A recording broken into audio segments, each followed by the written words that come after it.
What if the problem isn't you? What if you're in the wrong room? My suspicion? You're not broken and you don't need to be fixed. You've outgrown where you are. Let's get more space and freedom to redesign the life you deserve. Welcome to the Reinvention Room. I'm Allison Hare, podcast launch strategist and coach for ambitious leaders, and we are rethinking everything we've been taught. Part pop culture, part real talk, and all smarter ways to live life on your own terms. Ever wonder why some podcasts instantly hook you, keep you coming back, and make you tell all your friends? Whew! I have been waiting to do an episode like this, and today we are going to break down exactly what makes a top podcast, especially those in the self-help space, so damn irresistible. And by the end of this quick hit episode, you're going to clearly see why you love it so much and how you can do the same with your own show. And what's going to be interesting about this particular episode is you are not going to be able to hear your favorite shows again the same way, because you're going to be hearing and go, oh, yes, that's true. Now I'm hearing it everywhere. Now I'm seeing it everywhere. And so one of my favorite things, my brain kind of thinks in podcasts. Because I do this for a living, I help people launch their podcast. My brain can automatically take an idea and turn it into like a 3D roadmap of how to make it irresistible, how to make it bingeable, how to make it palatable, where you can take your idea that's important to you and tie in the audience and the impact. So I'm going to show you how some of the top shows do it. And I can't wait.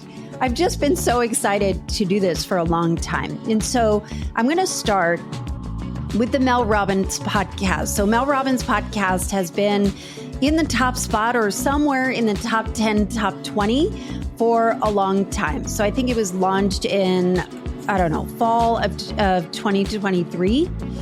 And what's interesting about the Mel Robbins podcast, I'm telling you, you're never going to not hear this again, is Mel Robbins, regardless of what you think of her, uses a technique that is freaking brilliant.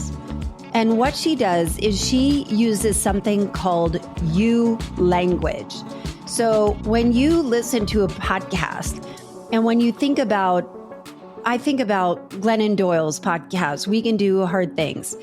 If you listen to that show, you'll know that they refer to their audience as the Pod Squad. And so when I listen, I may be like, Pod Squad. Well, I'm not getting together with other people and making decisions about the show. It feels like a group that I'm not in. And so what Mel Robbins does differently is she does not call her audience you guys or audience or the people I talk to. She will use you language. I know what you are thinking. And you're thinking, Mel Robbins, you are out of your mind. And you know why I know you're thinking that? Because I feel the same way. I have struggled with XYZ. And you'll notice that it is consistent in her writing of her books, of her emails, of all of her content are all talking directly to you. And even when she refers to her listener in her show, she will always talk directly to the listener. But if she talks to a guest, she always says, I want you to talk to my listener right now. I need you to talk to my listener who is struggling with blah, blah, blah. And you're like, yes, she's talking to me. And what's interesting about the Mel Robbins show, there aren't a lot of shows that actually do this, believe it or not.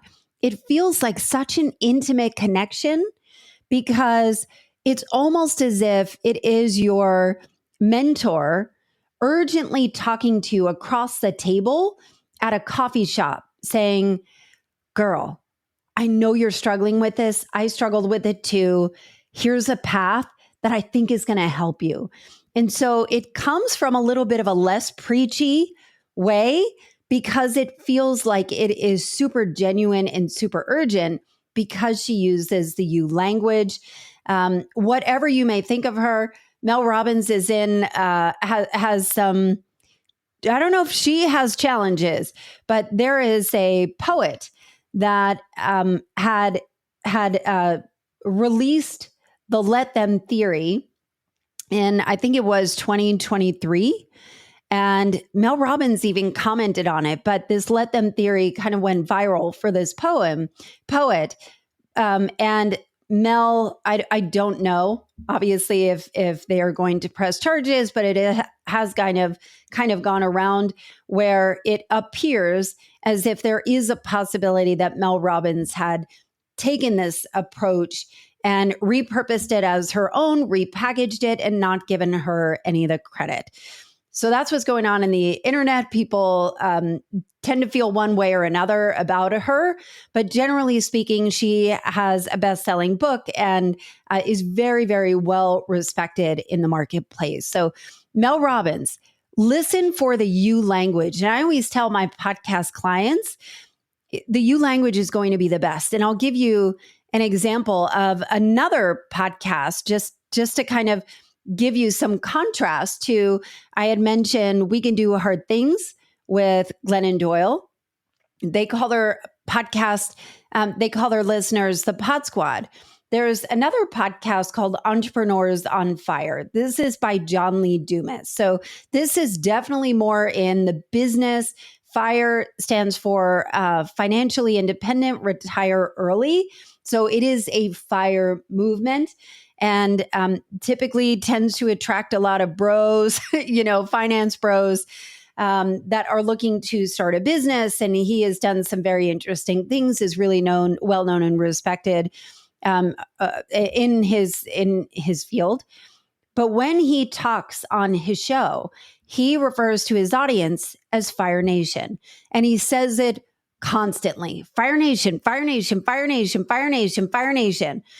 And what I think is interesting about that, in contrast to the you language, John Lee Dumas sells a community. He sells programs. And so having that as Fire Nation does feel like, wait, if I'm listening to this, do I want to be part of Fire Nation? Because if I bought into this, then I could be part of Fire Nation and feel like I'm part of it. So it actually has the opposite effect of alienation, as it does is more the FOMO kind of thing. So really interesting things that are going on. Next, I wanted to talk about the Oprah podcast. So, and I almost have it coupled with Jay Shetty, with Lewis Howes, with people that are some of the biggest shows. Jay Shetty has by far the highest ranking podcast in the self-development world. And what I noticed about Oprah, Jay, Lewis Howes, several other people, the guests that they have on are typically people that are so well known in their space. And what is unique about those shows is the people that they have on are so well crafted in their approaches, their frameworks, is that the beauty of this is the catchphrase. And so you'll notice that the guests that come on there, let's say it's Gabor Mate, let's say it is Dr. Joe Dispenza, let's say it is, what's his name? What is his name? I always think of him. Eckhart Tolle. All of those people have very well-defined, well-marketed catchphrases. And what's great about those catchphrases is they're portable, right? So you might have esoteric concepts, and Eckhart Tolle and Deepak Chopra have very esoteric concepts. And if it is too esoteric, then it becomes hard to describe to somebody else. So when you're thinking of a roadmap of how do I live life better, what you want is you want something that's portable. You want something that is a catchphrase that somebody can tell themselves, tell others about it. So I like to think about church, right? If you go to church, and let's say you're really, really moved by the sermon of the preacher, And I am a big fan of Andy Stanley, who is the pastor of a really big mega church here in Atlanta. And I have gone there on and off for years. And I remember hearing him talk about how he crafts his sermons to make everything rhyming, clever, memorable, short catchphrases, because the challenge, what he wants is he wants that blueprint to be able to be shared. If you go to a pastor or go to a church service or a sermon and you're like, man, I was so moved. And people would say, well, what was it about? And you're like, it was something about spirituality and you don't know. But if you have a catchphrase, it's easy to share. And when you share those ideas, that's how culture changes. That's how lives change. It helps you remember. It's like Mel Robbins and her 5, 4, 3, 2, 1, right? It's easy to conceptually grab them, or even the let them theory. And so having these people on that have memorable catchphrases make all of the difference. I do want to go back to Glennon Doyle. We can do hard things. So there are 3 hosts of that. So there's Glennon Doyle, there's Abby Wambach, and then Amanda Doyle, who is Glennon's sister. Abby Wambach is Glennon's wife. And so they have one of the biggest shows, also in the top 10 right now. They have done incredible work. What is interesting about Glennon, who wrote the book Wild, is that the book? The name of the book, Wild? And you're a goddamn cheetah. Again, another catchphrase that was easy to spread. She wrote this magnificent, groundbreaking, best-selling book. And then a firestorm started this podcast talking about even her addictions and her recovery and her anorexia, and that she was a recovering addict and was previously living a straight life, learned she was gay, fell in love with a woman, and talking about ways to make life better. We can do hard things, right? We can do hard things together. What's interesting about Glennon is truly a writer. And when I listen to her show, I personally can sometimes get a little bit annoyed with how much it is about her unveiling every single layer of her life, but again, I respect it. I love what she's done. And I think she does incredible, incredible work. I just need to take some things in doses, and she has incredible guests on. But the way that, because she is a writer, the way that she sums up how she feels, especially when she's in the shit of life, it gives us permission to do the same. And that part is really important. She is almost self-deprecating. And I remember her talking on an episode where she would talk about how people would tell her, Glennon, you're too big, you're too loud, you're too whatever. And she would say, okay. And she would dim her light. she would use phrasing of like, yes, I'm just going to turn that light right down or turn it off. I don't want to interrupt you and your peace. I'm happy to just sit here with a lampshade.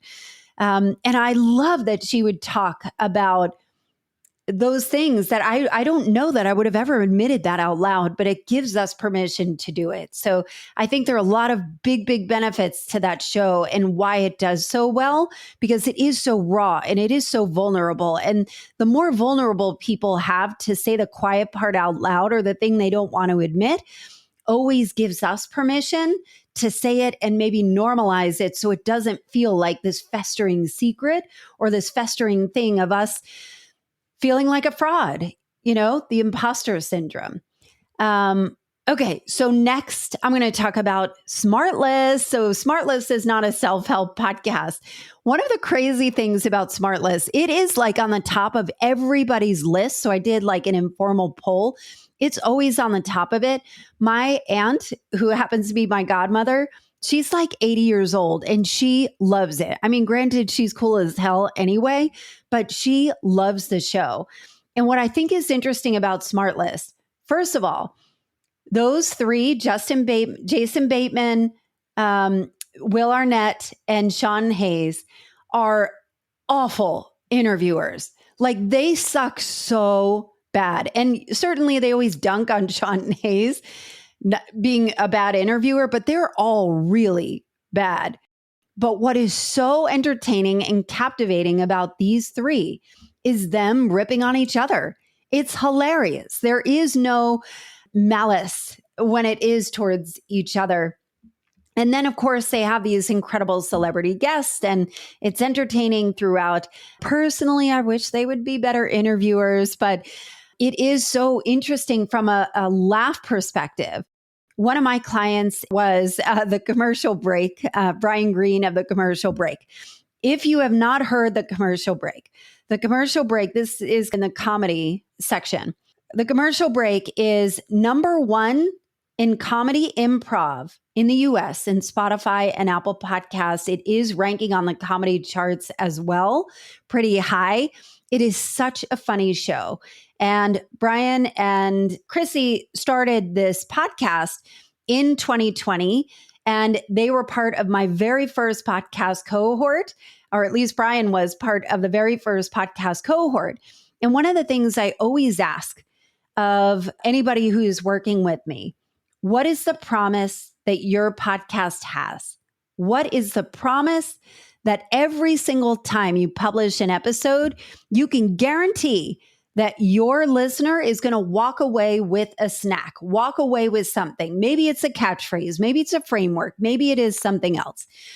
For Brian in the commercial break, their goal is that every single episode, you are going to laugh out loud, like literally laugh out loud, not like think to yourself, oh, that's kind of funny, but like spit your soda out of your nose. It's so funny. And they do a great job of that. And I think Smartless kind of falls in that category of making people laugh out loud, or just when they start ripping and just railing on each other, it almost sends out like a chain reaction of just excitement and laughter. And that part is really, really great. Okay. Next, Armchair Expert with Dax Shepard. Hi, it's Allison. Thanks for listening. Do you have a podcast idea that just won't shut up? It's probably trying to tell you something. You know that your voice can boost your influence, your impact, and yes, your income too. So don't push it off anymore. You need to let your people find you. Book a free clarity call with me at AllisonHair.com/free call. You'll walk away with clarity, a custom game plan, and if it makes sense, we'll talk about bringing it to life together. If not, you'll still have a 3D roadmap you can run with. You will be so glad you did. Armchair Expert with Dax Shepard. This ends up in a lot of people's lists, and I believe I think the rankings, I need to check it again, but they skew more female, which is funny because you hear a lot of tampon commercials and feminine product commercials on Armchair Expert. Armchair Expert, to me, is probably the trifecta of humor, great guests, and freaking brilliant dialogue between Monica Padman and Dax Shepard and whoever his guests are. And what's interesting about a podcast and the anatomy of a good podcast is you want to hook them right in the beginning. You want to make sure that the beginning stages of any podcast is going to be 100% benefit focused. Tell them what they're going to get out of the show before they even keep listening. You don't want to have a long preamble, right? You want to get right to the meat, and then you can do like the backstory and have the meat of it. What's interesting about Armchair Expert, and perhaps this is because they are celebrities, because they are super comfortable doing this as well, is they have like their interview, but then they have fact check after that. And it's like 30 additional minutes. And they put that at the end. And to me, that feels like a really ballsy move. It works when you're a celebrity and you've got an opportunity to do that. But for me, if I did that, I think I would lose people. And so it's kind of interesting when you hear about what is so captivating, but they are so brilliant at humor, intelligent conversation, as well as great subjects. And so they are perfect when it comes to content. And a lot of times people will come to me and they'll say, my podcast isn't growing. I need to market it better. I need to do something more. And the answer really is nothing to do with marketing. You need better content. And so how do you get better content? And part of that is like, a lot of times people come to me where they have their ideas and it might be a good idea, but they might be 1 degree off, or they might need to tighten the bolts a little bit where it has legs and it also has a foundation for them to be strong on. And so podcasts like Armchair Expert, great name, great hosts, really great topics, and they've proliferated into so many where they have experts, they have celebrities, they have anonymous ones. It really has become an entire franchise that has proliferated well across that, where they're making money hand over fist. Granted, they've got a lot of leverage, right? They are celebrities. They started with money. And so is this a norm? No, but a good, incredible content of making your content, not just, I want to get it out there, but I want to get people talking about this, is how to position your perspective is really what makes all the difference there. Then we can't talk about top podcasts without talking about Joe Rogan. Joe Rogan has been number one forever. Now, recently, he has kind of toggled back and forth now. There have been some other shows, including Mel Robbins, including some news podcasts that have banged him out of the top spot, which he has always dominated. I also want to be clear on Joe Rogan. People look to Joe Rogan as the gold standard when it comes to podcasting. And when they think about Joe Rogan, they think money, $100 million contract, exclusive rights. He can say whatever he wants, and life is just easy.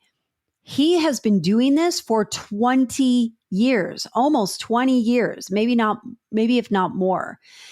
This is not like he just showed up and blowed up, right? He has been doing this and crafting his style for a long time. And so I do find that sometimes people will talk to me and they'll ask me, like, I just, want to get my idea out there. And really the kind of secret hope is that they're just focused on getting that first one out there. Let me just get over the hump and I'll just keep going. And really the hope is they are hoping that, like Beyonce dropping an album at midnight, that people are just going to be excited and tell all their friends, and then the Rogan money will show up. But that's not really how it works. There is a little bit of a long game here. But Joe Rogan, man, what he does really, really well is he has an opinion. He has a really strong opinion, right? But he comes with curiosity about it all. And that has been the controversy, is that has the biggest show in the world and is so influential, where it's influencing elections, and some of the information shared on it is questionable over the expertise or credentials of the people that he has on. But because he does take such a curious approach, where it's not, you're a fucking idiot, and he's in a shouting match with people, he can challenge people. But it is interesting to take that very curious perspective. Diary of a CEO, Stephen Bartlett, also has been accused of being too curious and platforming experts that may or may not be true, but truly impact people. And I do want to make a comment. When you think about Oprah, when you think about Joe Rogan, when you think about Stephen Bartlett, there are a lot of people that are platforming a lot of ideas here that can be very, very problematic. And when I think about those ideas and those experts, sometimes you have to identify and trust the source. So when I think about Oprah, like Oprah has platformed, really launched Dr. Oz, Dr. Phil, and people whose credibility has been questioned or completely removed altogether. I do believe that when you are sharing information, it probably is important to have a disclaimer over it and do the very best you can. I know for me, there are some people that I've had on my podcast that, had I known what I know now, I would have never had them on. But with my best intention, I have invited them on, not knowing that maybe there was something nefarious that I was not aware of until later. So I don't know. That's kind of a Debbie Downer, but I do think there is some grace. You know, there are spaces and places for it all. And then I think about the number one podcast in the world is The Daily, is the New York Times daily podcast. They truly have changed the way the news is consumed. And I could not be talking about podcasts without the news. And when I was looking at, this is according to PodTrack, the top 20 shows in the US, 14 of those 20 are news programs. 2 are true crime. 1 is spiritual, Jay Shetty. 2 are variety storytelling, like This American Life and Stuff You Should Know. And 1 is sports. Now, again, there are many, many different charts that have very different varying podcasts. So sometimes it's hard to keep it straight and it's moving all the time. Those charts are fine when it comes to you and your podcast. You have your own corner of the internet. And really the goal is to find your people and let your people find you. Obviously, if you don't have a podcast and you want one, you're making it really hard for them to find you because of algorithms. Maybe you are kind of scattering your ideas across the internet or through social media posts or in-person conversations where the onus is on the listener or the potential client or potential person that could really make an impact in your life and vice versa. It is on them to figure it out. But when you have a podcast, what's really beautiful about the podcasting world is that you cannot sell a $15,000, $20,000 program in 1 7-second clever reel. But we are spending all of our time trying to make sure that we come up with the most beautiful, brilliant, clear, dazzling social media post that's going to just land and expand. And the reason why it's not possible is because people don't know to trust you. They need more, and which means you need to feed the beast all the time, right? And so that is the challenge with the algorithm. The social media is a component. I always think there's really a trifecta of business, and that is social media. It is a blog, that you host, or your email list that you own is truly the best way. And then the third leg on that stool is your podcast, because you can sell a $15,000, $20,000 and up program on one podcast episode. You could have one 25-minute tight message, and I mean tight message, with a strong call to action, an invitation for people to work with you or connect with you or whatever. And you can do that in one podcast episode. And then when you have a whole library of people getting to know you and understand what you believe in, how your brain thinks, how you talk to people, what you care about, that's what people land with. Like, I work in the personal branding space where 58% of Americans are more likely to trust somebody with an established personal brand. And even more than that, are going to, or I think it's like 76%. I'm getting my stats wrong. I think it's 76% trust somebody with an established personal brand. And 58% of people are willing to pay more for somebody with an established personal brand. That's why a podcast is so freaking critical. All right, let's keep going. So we talked about the daily Huberman Lab. Bros love Huberman Lab. Not all bros, right? But like, it is turned into a little bit of a bro show. But what's great about Huberman Lab is that all of the scientific stuff that we could talk about, us doing our research all day long, especially when it comes to politics and healthcare and all of those things. I did my research. Come on. You probably listen to some podcasts, right? I know you're not sitting around reading medical journals, but presumably Andrew Huberman is. And so he makes it extremely consumable and portable. And because he is trusted in his field for the most part, again, he's had his own embroiled in his own controversy as well. but he has normalized and been able to help educate people on really, really complex topics that he is able to make in more bite-sized, digestible pieces that all make sense together. And so trust is really, really critical when you are sharing, obviously, medical information and stuff that is so consequential to your health. And so having research back it is really, really important as well. And then I wanted to round out our talk now with Caller Daddy. Alex Cooper is dominating right now. And if you don't know what Caller Daddy is a female-led podcast on the Unwell Network through Alex Cooper. So Alex Cooper started this podcast 6 years ago.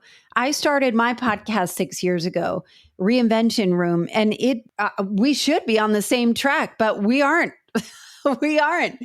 But man, she has done incredible work. And so what's interesting about Caller Daddy, just a little bit of a history. It started in 2018, 2019, I think somewhere around there. And she started talking about blowjobs and dating. And she just went there. It was the most graphic, raunchy, and she is knockout, gorgeous, smoke show, young for Gen Z. Millennials. No. I don't even know, but younger, right? I think she's 30 now.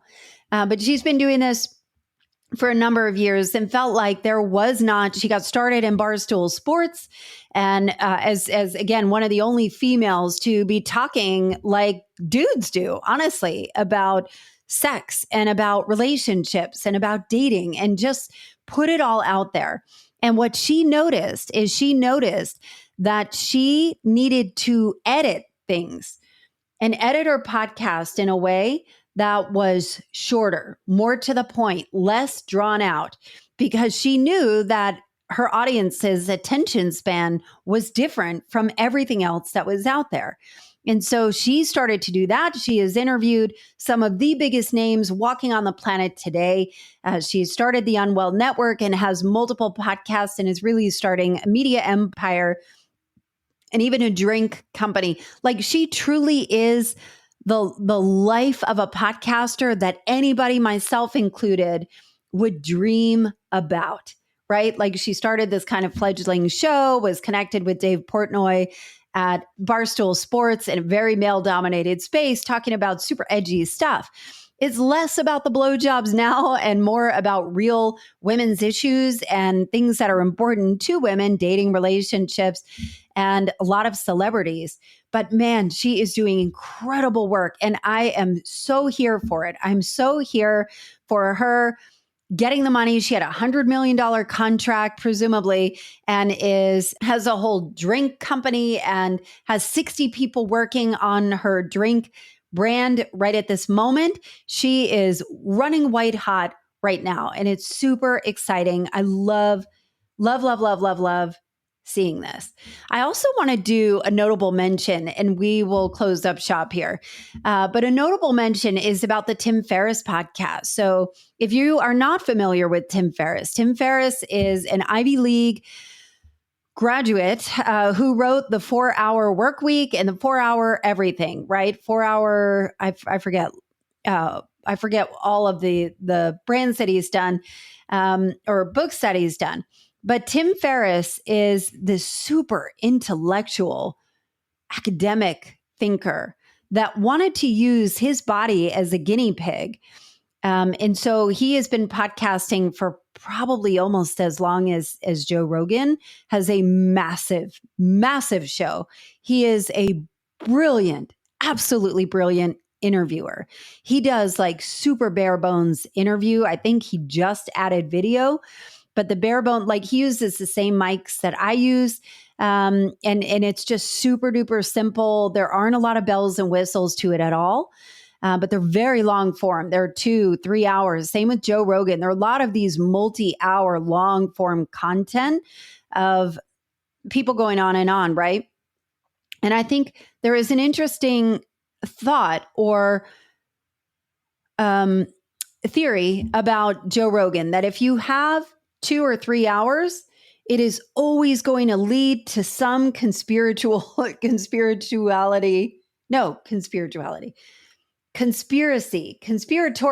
There we are. Conspiratorial content because of the way he asks his questions, that if you let somebody talk for long enough, you start to get they're real weird.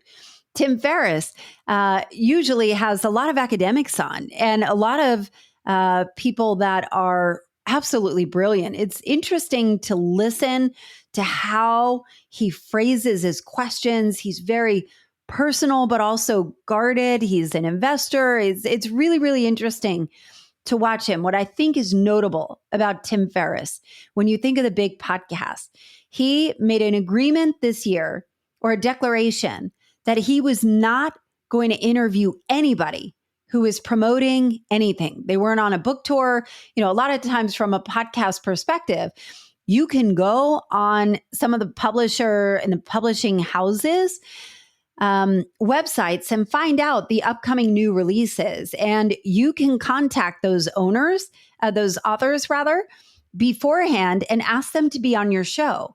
And so it is a great opportunity to connect with people because most people that are launching a book or writing a book, they're doing a podcast tour prior to it. So you'll notice when Jamie Kern-Lima released Worthy, she was on every single podcast ever known to man in the same week. Same thing with Mel Robbins. It's what they all do, right? Amy Porterfield, Ed Milet, all of those people, they're releasing a book, they're everywhere all of a sudden, right? And then poof, they're gone. And Tim Ferriss did something I really respect where he said, I don't want to be on those. I don't want to be on those. I'm going to have the people I want on. And he is balancing his guests with people that are known, like really well known, with people that aren't known that need to be. And so he's looking for those really unique voices that aren't the same recycled stuff that you hear from show to show to show to show. So I love that. I love that he is sticking to his guns around originality. Obviously, he's got a really massive show, so he has the option to do that. But as a podcaster, you certainly could make your own rules with that as well. Like for me personally, I have had a podcast that's been kind of in the self-help space for 6 years. But as I personally have moved away from the life coaching that I had been doing and life and lifestyle coaching that I had been doing to more podcast coaching. So I have been no longer taking experts that pitch my show that want to talk about what's broken, how to fix it, all of those things. And, you know, I can contradict myself. Sometimes I'll have things that are interesting. But for me, I personally feel, and this is my philosophy, it's kind of the cornerstone and the anchor of the show, that people who come here, I don't believe you're broken or need to be fixed. And so when I think about Mel Robbins, who I actually really, really like her stuff, but I can only take it in doses. And when I think of most of the people, honestly, that I've talked about on the show, especially in the self-help and the personal development space, when I started to look at all of the podcast episode names, and they were all how to fix, how to get better at, stop doing whatever. And I would listen to all of these podcasts. Like, honestly, the amount of time and energy and money I've put into healing myself, right? Into personal development, I should be fucking levitating by now, right? But instead, the more I listen to it too much, I would feel shittier because I feel like it is designed to keep you sick, to keep you unwell, to keep you feeling like there is a problem to be fixed. And then you can buy their book and consume their information and all of that.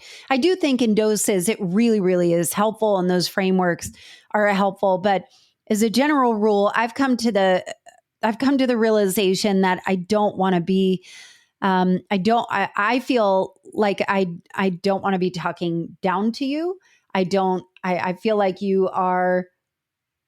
I feel like you're far more empowered. And I feel like when you are in a place of reinvention, you have simply outgrown where you are. And that doesn't mean that nobody needs to heal. I just don't think you're broken.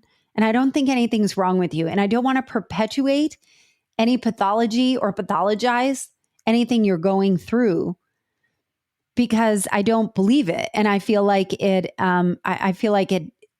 takes advantage. I feel like it's manipulative, honestly.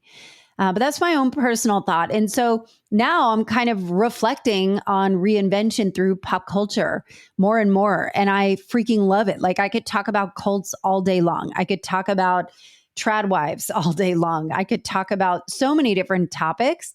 And this gives me the opportunity to invite people that are really lighting up my brain and in a place where it is a place of curiosity. I'm not here to take down anybody or trash anybody, but to consider the pros and cons of things, and we can make our own decisions. Is it something we buy into? Is it something we don't? And how to live life better. And so there are always going to be frameworks and roadmaps to help people live a better life and make sure that you've got the right people in your circle. And that's kind of the commercial for Reinvention Room there. And if you are in a place where you have been considering your own podcast, let's say you've got a podcast idea that just won't leave you alone, and you're trying to figure out, do I have a voice? Should I put it out there? Maybe you're scared, or maybe you've got a personal brand, or you're looking to develop your personal brand. And as a business leader, as somebody that wants to make an impact in the world, I'm telling you, a podcast is the quickest way for visibility, trust, awareness, credibility to build those 4 things. But the top 3 things are you can have influence to make an impact. And that impact can also increase your income. And if you're interested in figuring out, like, could I do this? Get on a free clarity call with me. It is totally free. And in this free clarity call, we are going to talk about your idea. And I'm going to help you click it into a 3D in color roadmap. And if it makes sense to work with me, great. I'm going to show you how to do that. And if it doesn't, that might be all you need. And either way is fine. But you can just go to AllisonHair.com/free call. But I want to thank you so much for being part of the Reinvention Room and for hanging out with me here. And I'm hoping you will share this message far and wide and DM me, tell me what you think. I'm so grateful for your ears and can't wait to see what you do next. Thanks for hanging out with me in the Reinvention Room. If you liked today's episode, there are several ways to support the show. I produce it myself, so this helps me continue to make it. First, please rate and review the show on the platform where you listen, and consider sharing this episode with a friend or 5. That's how it grows, by sharing these ideas. Second, please sign up for my email where I send out a short personal note to you every week, and always with a sprinkle of snark and best finds. You can sign up at AllisonHair.com/email. Thanks for listening.